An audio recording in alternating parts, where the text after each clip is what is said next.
Enotria: The Last Song is an upcoming Souls-like set on the titular continent of Enotria, a beautiful and sunny land with a dark secret looming over it. The developers behind Enotria, Jayama Games, have put a serious emphasis on their melding of Italian folklore and history into what eventually became the world and characters of Enotria. Recently, I had the chance to play through the demo, and what stood out most to me was how seriously the developers took this commitment to showing their love for Italian culture. And today on Game Rant, we'll be showing off just a taste of what the developers have in store. This video is sponsored by Jayama Games and Enotria: The Last Song.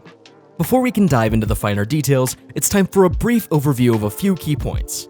To understand a lot of what Jayama is going for here, it's important to know where it began, and more specifically, where and when it began.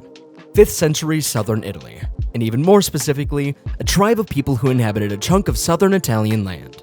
While the area didn't get its name until the centuries following the original tribe's inhabitation, the Greek colonists who found the land named it Enotria, and while the origin of the name is a little debated, the literal interpretation is very simple. Enotria is the land of wine. Vast vineyards overtook the hills of what is now known as the southern belt of Italy, and Greek colonists were very interested. This brings us to Enotria: The Last Song, clearly taking its name from the once flourishing land of Enotria. The demo itself makes this apparent with the first moments outside of the tutorial overlooking mountainous hills and a vast sea, not unlike Calabria, which overlooks the Tyrrhenian and Ionian. Players make their way to the first major area of the demo, the city of Quinta, a land virtually overflowing with wine. Inhabitants seeming all too excited to live in excess with parties and music everywhere you turn, and yet becoming violent the moment someone pulls them out of it, which doesn't feel quite right. Theater is incredibly important to the history of Italy and vice versa. Without Italian theater, more specifically Commedia dell'arte, we never would have gotten some of the most seminal works in entertainment history, like William Shakespeare's The Tempest, or Pagliacci, or even Borat. As the character's creator, Sacha Baron Cohen was trained by Philippe Gallier, who trained many students in the art form, and the characters Cohen created lean on tropes similarly to Commedia.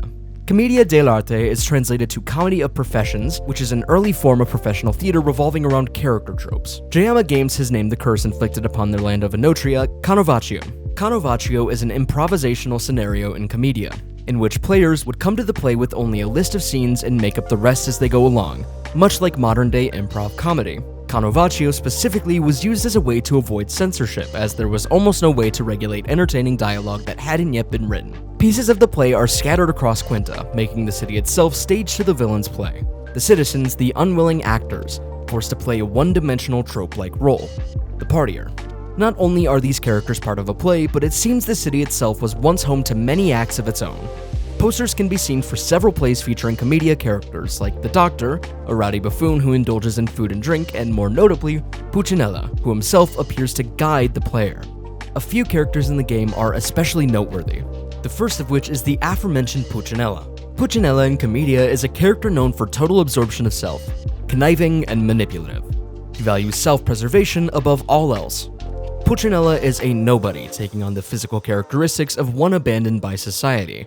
A large nose, a humpback, a big belly, all things seen as unsightly in 17th century Italian culture. Pulcinella is not to be trusted, so his appearance as a friendly face is all the more interesting. One not to trust, but one you must trust in the face of the violence that lies ahead. You have no choice but to listen to him, as he's the only one willing to speak instead of hurt.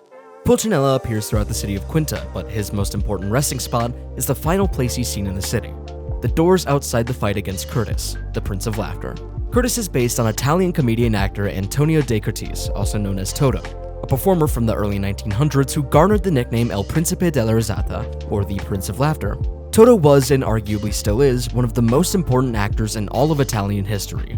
Starting his career as a theater actor, Toto went on to star in over 90 films, including one of the first color films to come out of the country. Over his career, Toto created a comedic caricature of himself that he brought to the screen, his own versions of Commedia archetypes, ones not too dissimilar from the ones seen in the citizens of Quinta. Over-exaggerated, wanting for more, primalistic urges played for laughs. Every step taken in the world of Enotria screams of a dedication and passion for the culture surrounding it. I mean, these were my personal notes for just the first section of the game, the first half of the demo, and it was already dense enough for me to spend hours researching the finer details, and I have no doubt there will be much more to discuss when the full game releases on September 18th, 2024. Thank you for watching Game Rant. I'm Cameron. We'll see you next time.